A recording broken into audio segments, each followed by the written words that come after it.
నమస్కరించిపోయే వాళ్ళకు రాదు. బాగా గుర్తుపెట్టుకోండి. విశ్వాసం ఉండాలి వాళ్ళకు. ఓహో, మహాభారతం అత్యంత పవిత్రమైనటువంటి పంచమ వేదమైనటువంటి గ్రంథం.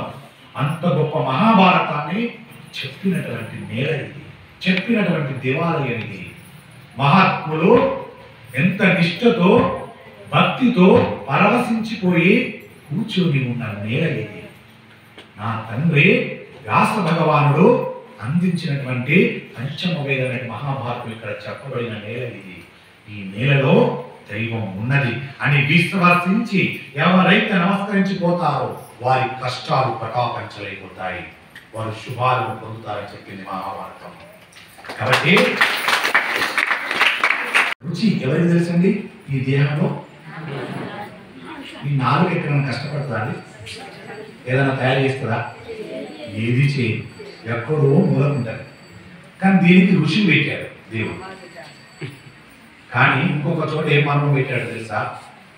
మన ఇంట్లో కూర చేసే గిన్నె ఉంటుంది, కలిపే గరిట ఉంటుంది. ఇప్పుడు ఆ గరిటకు వాసన పెట్టలేదు తెలుసా? వాసన దానికి ఈ కూర ఎలా ఉందో, ఉప్పు తక్కువ ఉందా, కారం తక్కువ ఉందా, రుచిగా ఉందా అని గరిట తెలుస్తుందా? కలిపే గరిట కొన్ని గరిట కాసేపు కలుపుతుంది, పక్కకి వెళ్ళిపోతుంది. చాలా సమయము ఆ కూర మధురమైన కూర ఎందులో ఉంటుంది? ఆ గిన్నెలోనే ఉంటుంది. మరి ఆ గిన్నె కన్నా రుచి ఉండాలి కదండి. మరి దానికన్నా రుచి తెలుసా? కానీ ఏమీ కష్టపడలేదు, ఎక్కడో ఉంటుంది అది. దానికి రుచి పెట్టాడు. ఏమంటారు? మనం తప్పు కదా దేవుడు ఇలా చేయడం. ఇంకొక పాటలో మహాత్ముడు రాశాడు, శ్రీలంక సీతారామశాస్త్రి గారు. కోకిలమ్మకు నల్లని రంగుల తిన్ను, స్వరం అద్భుతంగా పెట్టింది.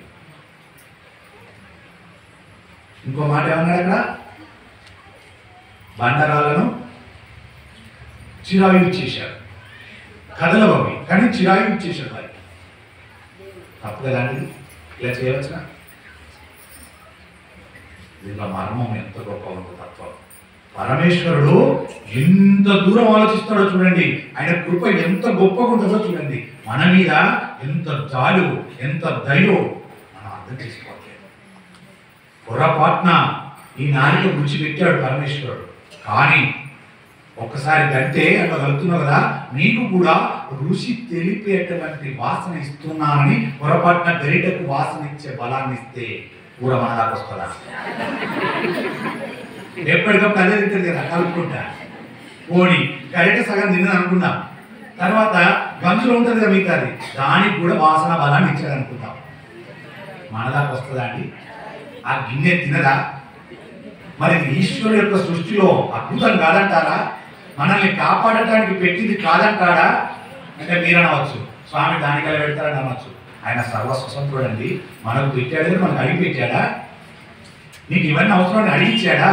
కన్ను, ముక్కు, నోరు, పంచేంద్రియాలు, జ్ఞానేంద్రియాలు, కర్మేంద్రియాలు ఇవన్నీ మనం అడిగించాడా? ఆయన ఇష్టసారం పెట్టాడు కదా మనకు. అలాగా గిన్నె కూడా ఆయన అనుకుంటే ఆ వాసన తెలిపేటువంటి గుణమే దానికి వెళితే మనం బ్రతకగలుగుతామా? ఎంత తప్పు చెప్పాడు. కానీ మనమేం చేస్తాం? ఏదైనా గరిటకి ఏం వెరక ఏం చెప్తామండి? కోకిలమ్మకు అంత తక్కువ ఆయుష్ని ఎందుకు ఇచ్చాడు? అంత మధురమైన కంఠాన్ని ఎందుకు ఇచ్చాడు? కాకి ఎందుకు ఇవ్వలేదు? బండరాళ్ళు ఎందుకు చిరాయి ఉండమన్నాడు? కారణం, బండరాళ్ళకే గనక ఆయుష్నిస్తే, కదలికనిస్తే మనుషుడు అన్నవాడు భూమి మీద బతకాడు. ఎందుకు? అవి నడుస్తూ ఇలా వచ్చేస్తే ఇప్పుడు దారి పడి ఇలా పోవాలనుకునే మన రాళ్ళు. ఇప్పుడు ఏమైతే మన అందరం ఊర్లు వెగుతాయా? మనుషుడు అనేవాడు వెగుతాడా? అందుకే అవికి జీవము లేకుండా నిలుచుకున్నాడు. మనుషులు కూడా ఎంత చేస్తాడు చూడండి రామేశ్వరుడు. మరి కోకిలమ్మకు ఎందుకు స్వరాన్ని ఇచ్చాడు అంత క్లియర్గా? కాకి ఎందుకు ఇవ్వలేదు అనే దాన్ని రేపు చెప్పుకుందాం. అన్ని చెప్పేసి అర్థం ఏం లేదయ్యా, నీ ఇంట్లో యాగం చేయాలంటే ఎంత తక్కువ చేద్దామన్నా ఒక 50,000 ఖర్చు అవుతుంది. ఈ 50,000 ఖర్చు పెడతావా? ఏ రూపాయి ఖర్చు లేకుండా నీకు దరిద్రాన్ని కొడగొట్టే సమయం ఉన్నది, అది చేస్తామని అడిగాను. అయ్యా ఖర్చు ఏమి లేకపోండి అన్నాడు. ఏమి లేదు, నీవు 360 రోజులు తక్కువ రోజులు వచ్చేది. మాంసాహారం బంద్ చేయి, మందు బంద్ చేయి, ఉదయం బ్రహ్మముహూర్తంలో లేవు, దీపం వెలిగించు, సంధ్యాకాలంలో ఎక్కడున్నా అక్కడ ఏ ఊరికన్నా కూడా ఆ ఊరిలో ఏదైనా దేవాలయం ఉంటుంది కదా, అక్కడ వెళ్ళి సంధ్యా సమయం కూర్చొని మన ఇష్ట దైవాన్ని ప్రార్థన చేయి. నీ దరిద్రం వెళ్ళిపోతుందా, నీకు శుభంగా ఉంటుందయ్యా, ఏ యాగం అవసరం లేదన్నా. ఇంకో 50,000 ఖర్చు పెడతా స్వామి, 1,00,000 తీసుకోక నీ యాగం ఇది అన్న. దానికి తోడు ఆ మహాత్ముల తల్లి ఉన్నది. ఆ తల్లి ఈ సమయంలో గుర్తుకొచ్చింది. అని ఏమండి మీరు అలాంటివి చెప్పకండి మా భర్తకు, మా ఇంట్లో నడవాలి, నేను తినాలి, తాగాలి, మీరు అలాంటివి చెప్పకండి. ఎంత గొప్ప ఇల్లాలో చూడండి. మా పిల్లలు తట్టుకోలేరండి. పిల్లలు ఎంత వయసండి? 7 సంవత్సరాలు ఒక్కరికి, 10 సంవత్సరాలు ఒక్కరికి అండి. వీళ్ళు తట్టుకోలేరట. ఆదివారం వస్తే మా ఇంట్లో తప్పకుండా ఉండాలండి, లేకపోతే మా పిల్లలు అల్లరి చేస్తారు. ఇలాంటి ఇళ్లలో దరిద్ర దేవత కాకపోతే లక్ష్మి ఉంటుందా చెప్పండి మీరు? ఏం మాట ఏం ఖర్చు ఉంటుంది దానికి? ఇలాంటి మాటలు చెప్తే నా ఖర్చు పెడతారట, 50 లక్షలు ఇస్తారు. ఇలా నడుస్తుంది ఈ కలియుగం. ఆ పేర్లు బాధపడతాయట. ఇలాంటి దరిద్రురాలకి నా పేరు వాడుతున్నావా అని బాధపడతాయట. దయచేసి అలాంటి ప్రయత్నాలు చేయకూడదని కణ్వ మహర్షి శకుంతలతో మాట్లాడుతున్నాడు. అమ్మా అదోపకారం చేసినామని సన్మానిస్తా. ఇప్పుడు భర్తను ఇక్కడ సన్మానిస్తే ఒక భర్తను చేస్తారా? పక్కన భార్య తప్పకుండా ఉంటుంది. అంటే ఇప్పుడు ఆ గౌరవం ఆ భార్యకు వచ్చిందా లేదా? అంటే ఆ భర్త చదువుకుంటూ వచ్చిందా? చదువు అనేది అన్ని కాలండి. చదువు సమాజాన్ని చదవాలి, సమాజానికి ఉపయోగపడాలి. నీ ఆలోచన, నీ తీరు 24 గంటలలో 8 గంటలు నిద్రపోయినా మిగతా 16 గంటలలో 15 గంటలు నీ కొరకే పనిచేసుకున్నా 1 గంట పరోపకారంగా బ్రతుకు. పరోపకారం చెయ్యి. చేయడానికి డబ్బక్కర్లే, వాక్కు చాలా. ఒక్కటి ఈశ్వరుడు ఇచ్చిన వాక్కు, అంత శక్తివంతమైన వాక్కు. ఒక్క మాట చేయి పరోపకారంగా. ఇవాళ నేను అహంకారంగా చెప్పట్లేదమ్మా, విషయాన్ని చెప్తున్నాను. ఈరోజు నేను కొండలకు వెళ్ళి ఇంటికి వెళ్ళే సమయంలో దారి వెంబడి ఒక దారుణమైన సంఘటన చూశాను. పెద్ద ఆయన ముసలాయన రోడ్డు కంటి డబ్బా తాగి పడేశారు. పడేస్తే ఆ డబ్బా విప్పి దాంట్లో ఒక్కొక్క చుక్క పూసుకుంటున్నాడు గొంతులో. నేను మంచి స్పీడ్లో ఉన్నాను, బండి లేట్ అవుతుందని వెళ్ళిపోవాలి. అక్కడికి 4 అవుతుంది ఇంటికి వెళ్ళేసరికి. ఇంకా లేట్ అవుతుందని వెళ్ళిపోతున్నాను. ఎందుకు ఒకసారి కన్నులో పడ్డది ఆ విషయం. ఏమిటిది అని సడన్గా బ్రేక్ చేశాను. చూశాను, వెనక చూస్తేనే ఆ డబ్బా తీసుకున్న ఒక్కొక్క చుక్క వేసుకుంటున్నాడు ముసలైన. బాధ అనిపించింది. ఈశ్వర, నాకు ఒక కనువింపు కోసం చూపించావా ఈ సంఘటన అని. అంత దూరం వెళ్ళిన వాడిని ఎవరు తీసుకొస్తుందండి. అదృష్టంతో ఏమిటో ఎప్పుడు కానీ పరమేశ్వరుడు నాకు సర్వకాల సర్వావస్థలు ఎందు పక్కన పొలములు కానీ నీళ్ళ బాటలు కానీ ఏదో ఒకటి మాత్రం తప్పకుండా ఉంచాలని ఆ ఈశ్వరుని త్రికరణశుద్ధిగా సభాపూర్వకంగా కోరుకుంటున్నాను.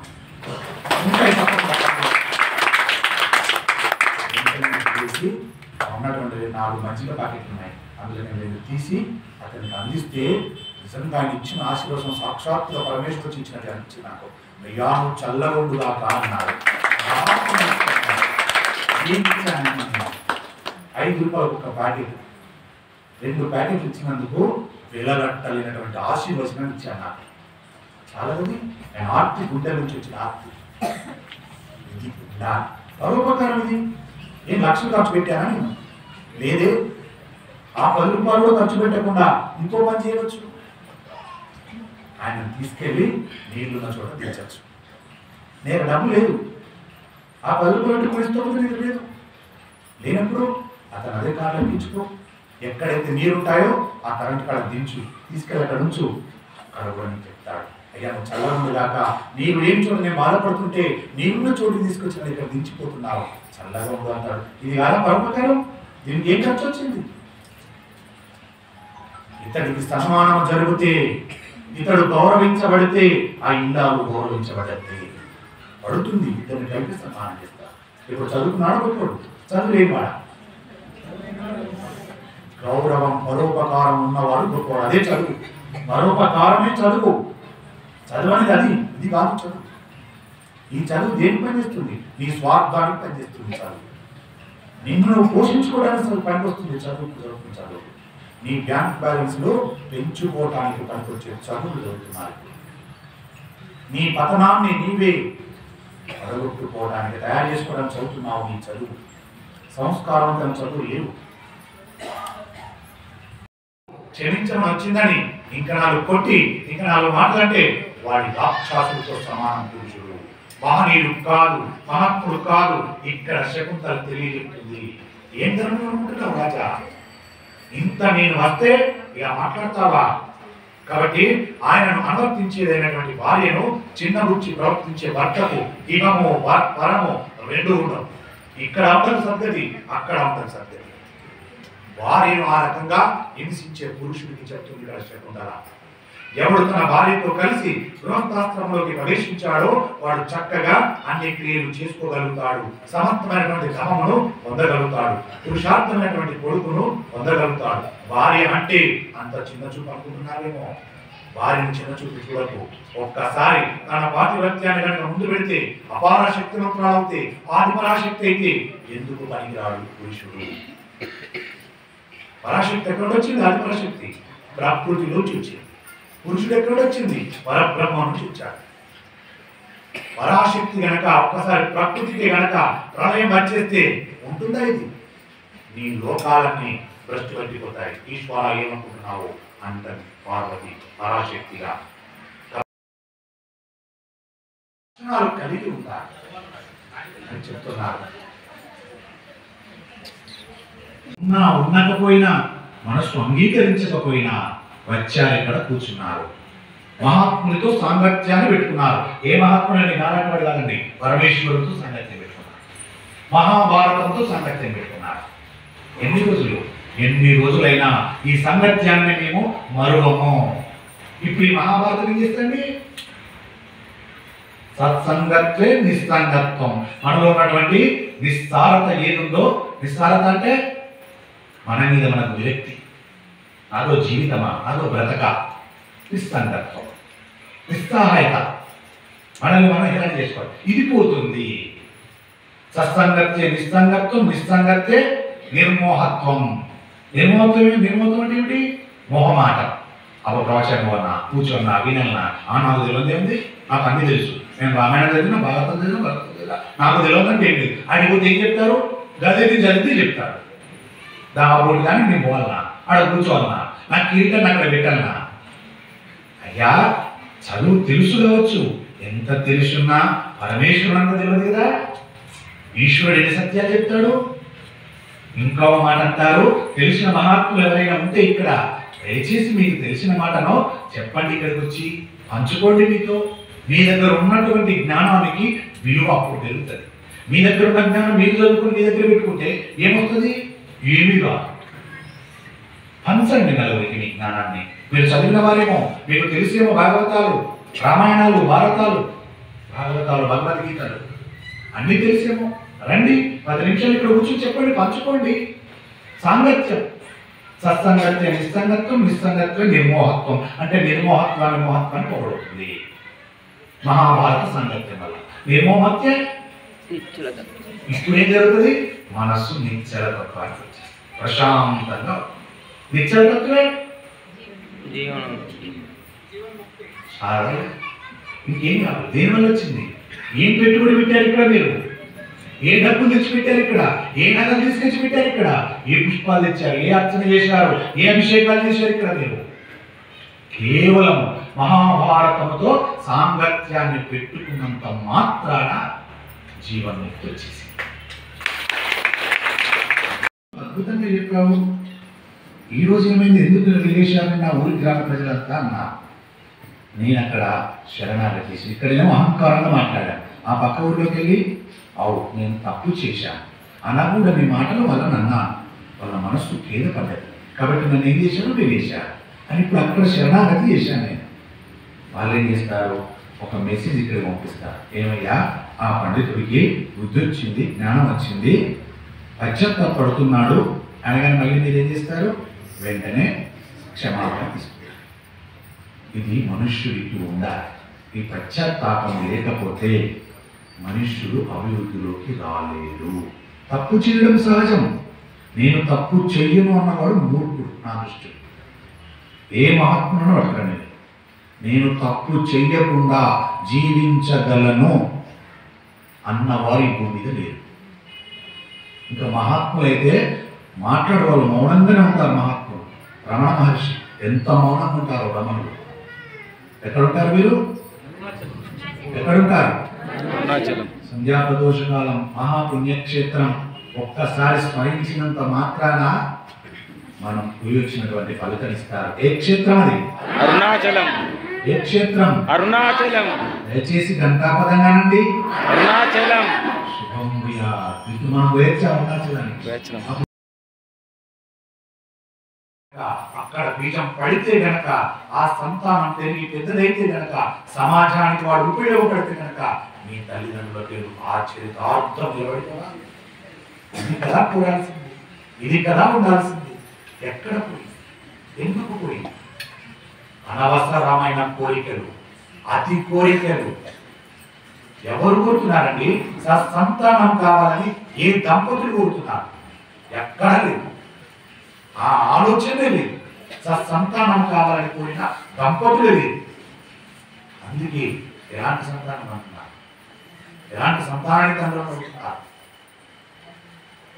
కోరాలి, పరమేశ్వరుని కోరాలి. ఏమని? సత్సంతానాన్ని ప్రసాదించండి, వాడు సమాజానికి పనికొచ్చేవాడే ఉండాలి అని కోరండి. ఏంటి అద్భుతం? మీ వంశం నిలబెట్టు, మీ పేరు వాచంద్రవార్థం నిలబెట్టు. అద్భుతమైన విషయాన్ని అమ్మ చెప్పింది. కూతులే ఉంటాయి, అన్ని సర్పాలే ఉంటాయి. నీ దారి మొత్తం చీము నెత్తులతో కూడుకున్నటువంటి దారి ఉంది. ఆ దారిలో నడవగలమా? ఇవాళ నీ ఆస్తి వచ్చి నీకు అక్కడ దారి కొనివ్వగలమా? లేవు. అప్పుడు బాధపడేందుకు ఆ బాధలో ఇప్పుడు ఏం చేస్తున్నాం తెలియదు. వాళ్ళు చిత్రం రాసిస్తారు ఎక్కడికక్కడే. ఇప్పుడు రాస్తున్నాం. ఇక్కడ ఉన్న వాళ్ళ మనసులో ఏముంది? ఏం చెప్తున్నారో చూడడానికి వాళ్ళు ఉంటారు. కొందరు అద్భుతంగా ఉందని కొందరు అంటారు, వినాలని కొందరు అనుకుంటారు. ఒక్కొక్కరి మనసులలో ఒక్కొక్కరు దాల్చడం. ఇవన్నీ కూడా చిత్రంగా లెక్కించబడుతున్నాయి. ఒకరోజు వెళ్ళినాడు, అరే మహాభారతం వింటూ ఎంత పూర్తమైన ఆలోచన చేశావురా, వాడికి చెప్పడం రాలే కావచ్చు, వాడిని అలా ఎందుకు నిందించావు అంట. అన్నీ లెక్క కిందకి వస్తాం. పిల్లలతో సుఖ సంతోషాలతో ఉంటారు. ధర్మమునకు అర్థమునకు అలా ఉంటుంది. గృహనీతి అంతా అక్కడే పాటించబడింది. చక్కటి ప్రవర్తనకు ఇల్లే సరైన ప్రదేశం. వంశం ఉద్ధరించబడడానికి, వంశం తంతుగా పెరగడానికి గృహస్థాశ్రమమే కారణం. గృహస్థాశ్రమంలో సరిగ్గా ఉన్ననాడే ఉన్నవాడే ఉన్నతలను పొందగలుగుతాడు. గృహము అనగానే మీరందరూ పెద్ద పెద్ద బిల్డింగ్లు, పెద్ద పెద్ద డాబాలు, పెద్ద పెద్ద భవంతులు, ఇంకా కొన్ని ఉన్నాయి కదండి లోపల ఉండేదాన్ని ఏమంటారు? పెద్ద పెద్ద డూప్లెక్స్లు. ఇది కాదండి ఇల్లు అంటే. గృహం అనగానే, గృహం అంటే చిన్నగా తడాకులతో వేసుకున్నటువంటి ఇల్లు కూడా ఇల్లే. దాన్ని కూడా గొప్పగా మాట్లాడతారు. కాబట్టి భార్య భర్త గౌరవమునకు కారణం. పురుషుని శాంతి స్థానం భార్య. ఎంత పడలిపోయి వచ్చినా, ఎంత ఆందోళనకు గురైనా ఇంటికి వచ్చేసరికి పరమ సంతోషంతో చిరునవ్వుతో సేద తీర్చి ఆవిడ గాజుల చేతితో కట్టెడు పుట్టెడు అన్నం పెడితే, కట్టెడు పుట్టాడు, కట్టెడు పెట్టి పుట్టాడు ఎంత ఏ చేతులతో? గాజులు వేసి చేతులతో. దయచేసి గాజులన్న సంభావన వచ్చింది. నేను ఈ మహాభారతం చెప్పుతున్నప్పటి నుండి ప్రతిరోజు చెప్పాలనుకున్నా, కానీ పరమేశ్వరుడు ఆపాడు. ఎందుకు తెలుసా? అరే ఎదర రాబోయే కాలంలో దుష్యంతల శకుంతల ఉపాఖ్యానం వస్తుంది, దాంట్లో చెబుతూ తీరా ఆపాడేమో అనిపిస్తుంది. దయచేసి చాలా మంది చేతులు చూస్తున్నాను, గాజులు ధరించి వస్తారు శ్రీమాతలు. తప్పకుండా